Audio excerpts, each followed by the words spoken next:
A shadow hung ever over the door, which stood black in the depth of its arched recess, like an unfathomable eye under a frowning brow. The landing was wide and panelled, and a heavy rail, supported by a carved balustrade, stretched away in alternate slopes and levels down the dark staircase, past other doors, and so to the courtyard and the street. The other doors were dark also, but it was with a difference. That top landing was lightest of all because of the skylight, and perhaps it was largely by reason of contrast that its one doorway gloomed so black and forbidding. The doors below opened and shut, slammed, stood ajar. Men and women passed in and out, with talk and human sounds, sometimes even with laughter or a snatch of song. But the door on the top landing remained shut and silent through weeks and months. For in truth, the logement had an ill name, and had been untenanted for years. Long even before the last tenant had occupied it, the room had been regarded with fear and aversion, and the end of that last tenant had in no way lightened the gloom that hung about the place.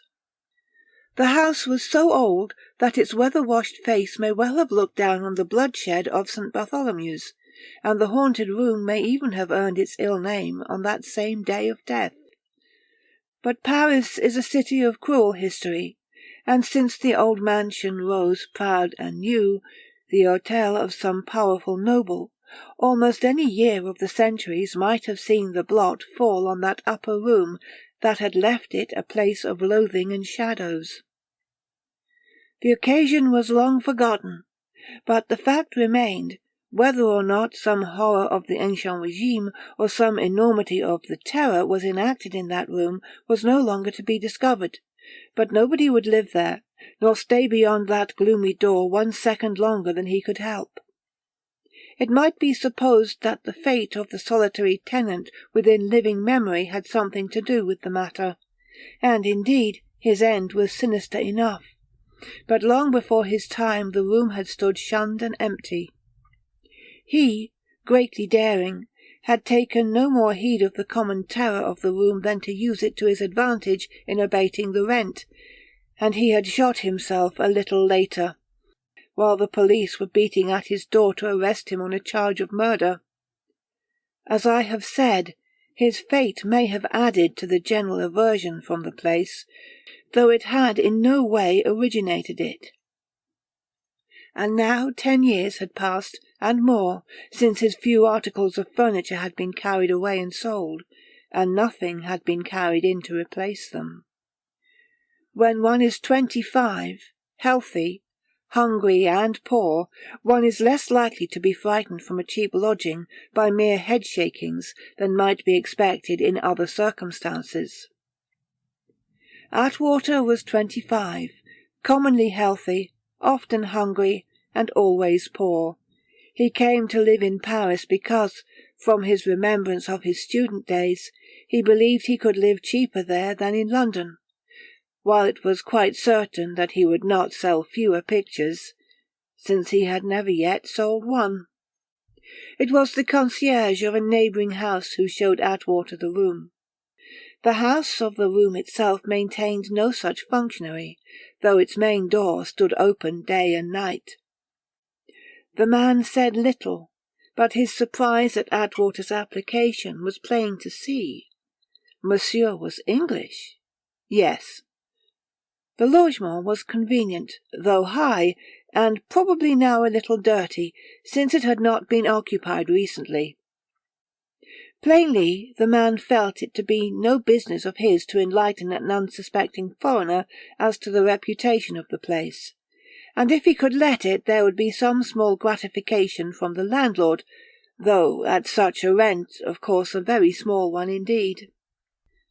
But Atwater was better informed than the concierge supposed. He had heard the tale of the haunted room, vaguely and incoherently it is true, from the little old engraver of watches on the floor below, by whom he had been directed to the concierge.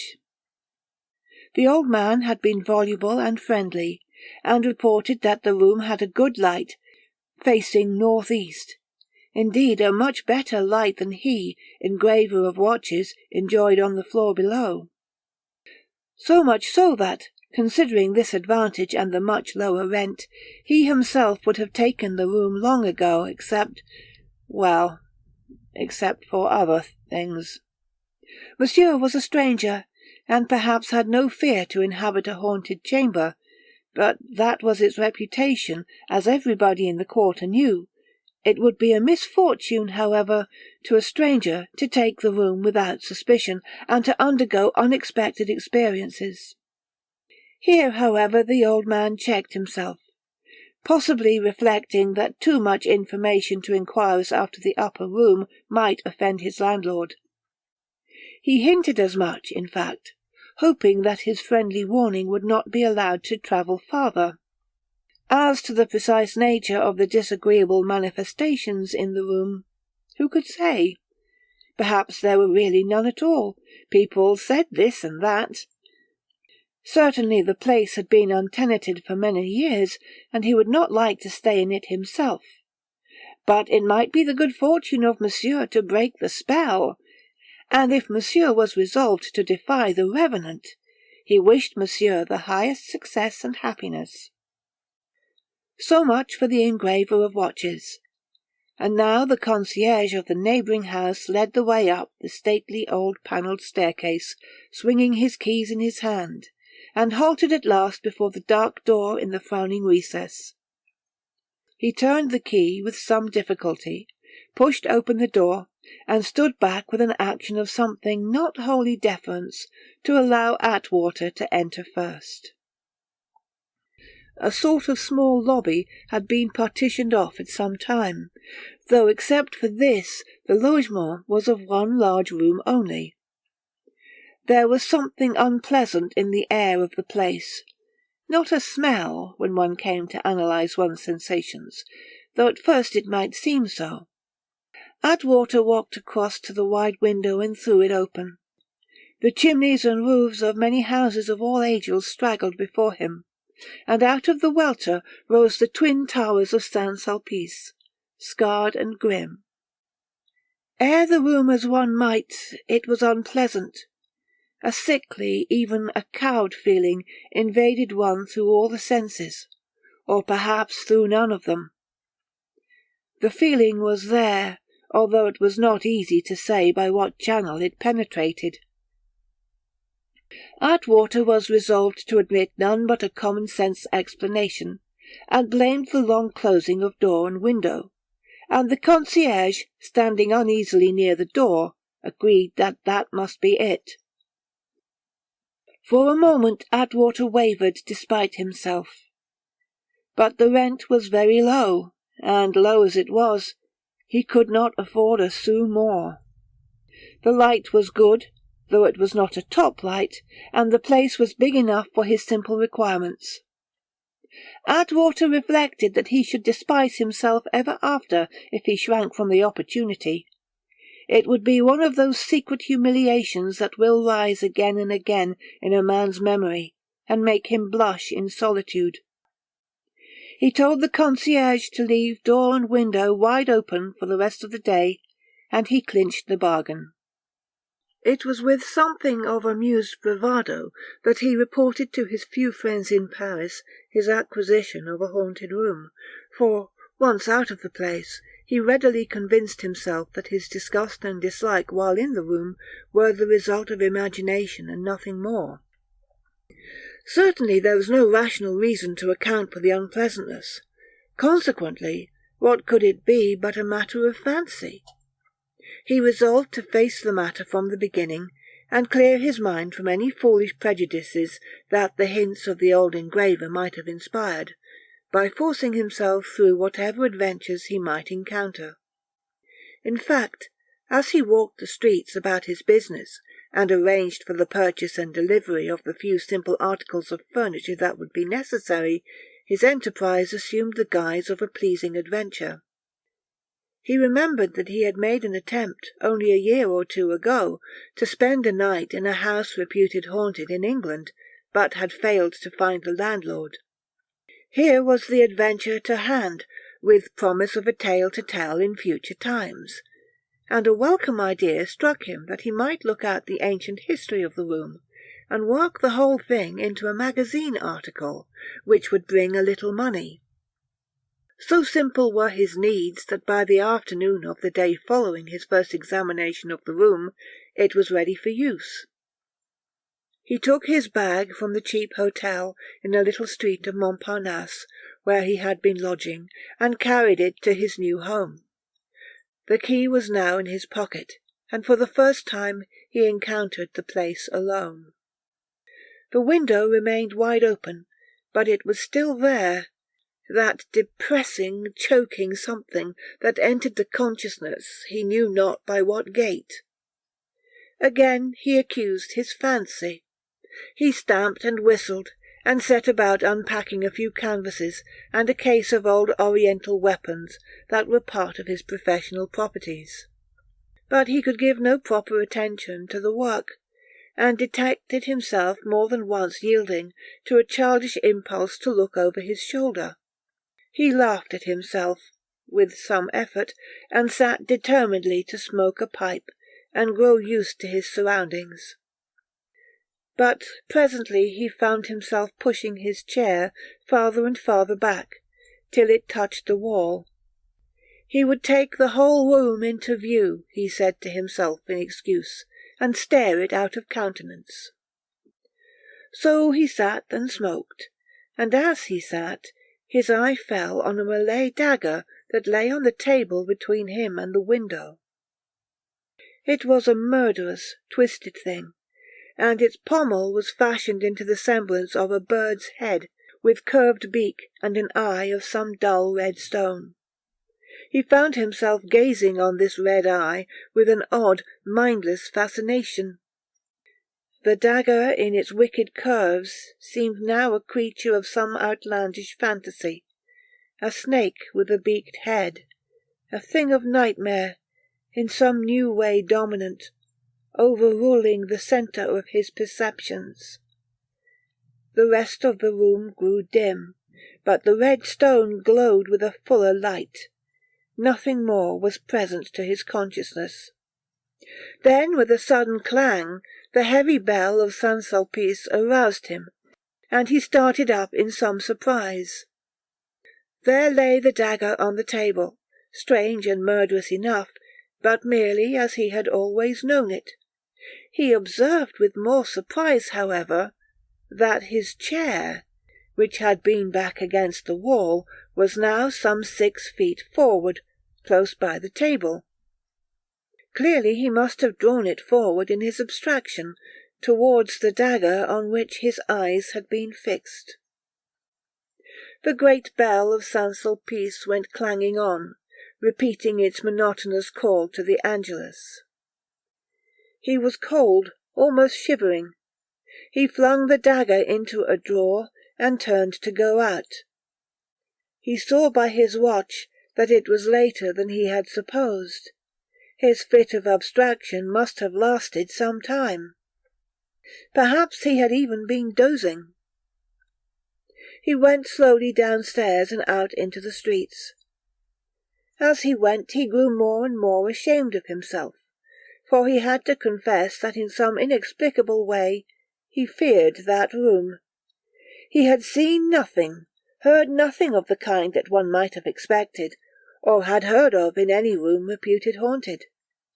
He could not help thinking that it would have been some sort of relief if he had. But there was an all-pervading, overpowering sense of another presence, something abhorrent, not human, something almost physically nauseous. Withal it was something more than presence. It was power, domination. So he seemed to remember it. And yet the remembrance grew weaker as he walked in the gathering dusk. He thought of a story he had once read of a haunted house, wherein it was shown that the house actually was haunted by the spirit of fear and nothing else. That, he persuaded himself, was the case with his room. He felt angry at the growing conviction that he had allowed himself to be overborne by fancy, by the spirit of fear. He returned that night with the resolve to allow himself no foolish indulgence. He had heard nothing and had seen nothing. When something palpable to the senses occurred, it would be time enough to deal with it. He took off his clothes and got into bed deliberately, leaving candle and matches at hand in case of need. He had expected to find some difficulty in sleeping, or at least some delay, but he was scarce well in bed ere he fell into a heavy sleep. Dazzling sunlight through the window woke him in the morning, and he sat up, staring sleepily about him. He must have slept like a log, but he had been dreaming. The dreams were horrible. His head ached beyond anything he had experienced before, and he was far more tired than when he went to bed. He sank back on the pillow, but the mere contact made his head ring with pain. He got out of bed and found himself staggering. It was all as though he had been drunk, unspeakably drunk with bad liquor. His dreams, they had been horrid dreams. He could remember that they had been bad, but what they actually were was now gone from him entirely. He rubbed his eyes and stared amazedly down at the table, where the crooked dagger lay, with its bird's head and red stone eye. It lay just as it had lain when he sat gazing at it yesterday, and yet he would have sworn that he had flung that same dagger into a drawer. Perhaps he had dreamed it. At any rate, he put the thing carefully into the drawer now, and, still with ringing headache, dressed himself and went out. As he reached the next landing, the old grave-digger greeted him from his door with an inquiring good day. "Monsieur has not slept well, I fear." In some doubt, Atwater protested that he had slept quite soundly. "And as yet I have neither seen nor heard anything of the ghost," he added. "Nothing?" replied the old man with a lift of the eyebrows. "Nothing at all? It is fortunate. It seemed to me, here below, that monsieur was moving about very restlessly in the night, but no doubt I was mistaken. No doubt, also, I may felicitate monsieur on breaking the evil tradition. We shall hear no more of it. Monsieur has the good fortune of a brave heart." He smiled and bowed pleasantly, but it was with something of a puzzled look that his eyes followed Atwater descending the staircase. Atwater took his coffee and roll after an hour's walk, and fell asleep in his seat. Not for long, however, and presently he rose and left the café. He felt better, though still unaccountably fatigued. He caught sight of his face in a mirror beside the shop window, and saw an improvement since he had looked in his own glass. That, indeed, had brought him a shock. Worn and drawn beyond what might have been expected of so bad a night, there was even something more. What was it? How should it remind him of that old legend? Was it Japanese? Which he had tried to recollect when he had wondered confusedly at the haggard apparition that confronted him. Some tale of a demon-possessed person who in any mirror never saw his own face, but the face of the demon. Work he felt to be impossible, and he spent the day on garden seats, at café tables, and for a while in the Luxembourg. And in the evening he met an English friend who took him by the shoulders and looked into his eyes, shook him, and declared that he had been overworking and needed, above all things, a good dinner, which he should have instantly. "You'll dine with me," he said, "at La Pérouse, and we'll get a cab to take us there. I'm hungry." As they stood and looked for a passing cab, a man ran shouting with newspapers. "We'll have a cab," Atwater's friend repeated, "and we'll take the new murder with us for conversation's sake. Hi, journal!" He bought a paper and followed Atwater into the cab. "I've a strong idea I knew the poor old boy by sight," he said. "I believe he'd seen better days." "Who?" "The old man who was murdered in the Rue Broca last night. The description fits exactly. He used to hang about the cafes and run messages. It isn't easy to read in this cab, but there's probably nothing fresh in this edition. They haven't caught the murderer, anyhow." Atwater took the paper and struggled to read it in the changing light. A poor old man had been found dead on the footpath of the Rue Broca, torn with a score of stabs. He had been identified, an old man not known to have a friend in the world, also, because he was so old and so poor, probably not an enemy. There was no robbery. The few sous the old man possessed remained in his pocket. He must have been attacked on his way home in the early hours of the morning, possibly by a homicidal maniac, and stabbed again and again with inconceivable fury. No arrest had been made. Atwater pushed the paper away. He said, "I don't like it. I'm a bit off colour, and I was dreaming horribly all last night. Though why this should remind me of it, I can't guess. But it's no cure for the blues, this." "No," replied his friend heartily. "We'll get that upstairs, for here we are, on the quay. A bottle of the best Burgundy on the list, and the best dinner they can do. That's your physic. Come." It was a good prescription indeed. Atwater's friend was cheerful and assiduous, and nothing could have bettered the dinner. Atwater found himself reflecting that indulgence in the blues was a poor pastime, with no better excuse than a bad night's rest. And last night's dinner in comparison with this, well, it was enough to have spoiled his sleep, that 1 franc 50 dinner. Atwater left La Pérouse as gay as his friend. They had sat late, and now there was nothing to do but cross the water and walk a little in the boulevards.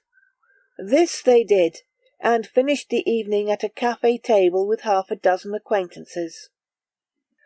Atwater walked home with a light step, feeling less drowsy than at any time during the day. He was well enough. He felt he should soon get used to the room. He had been a little too much alone lately, and that had got on his nerves. It was simply stupid. Again he slept quickly and heavily and dreamed. But he had an awakening of another sort. No bright sun blazed in at the open window to lift his heavy lids, and no morning bell from Saint-Sulpice opened his ears to the cheerful noise of the city. He awoke gasping and staring in the dark, rolling face downward on the floor, catching his breath in agonized sobs, while through the window from the streets came a clamour of hoarse cries, cries of pursuit, and the noise of running men, a shouting and clatter wherein here and there a voice was clear among the rest. "À l'assassin! Arrêtez!" He dragged himself to his feet in the dark, gasping still. What was this? All this? Again a dream? His legs trembled under him, and he sweated with fear. He made for the window, panting and feeble, and then, as he supported himself by the sill, he realized, wondering, that he was fully dressed, that he wore even his hat. The running crowd straggled through the outer street and away, the shouts growing fainter. What had wakened him? Why had he dressed? He remembered his matches and turned to grope for them, but something was already in his hand. Something wet, sticky. He dropped it on the table, and even as he struck the light, before he saw it, he knew. The match sputtered and flared, and there on the table lay the crooked dagger, smeared and dripping and horrible. Blood was on his hands. The match stuck in his fingers. Caught at the heart by the first grip of an awful surmise, he looked up and saw in the mirror before him, in the last flare of the match, the face of the thing in the room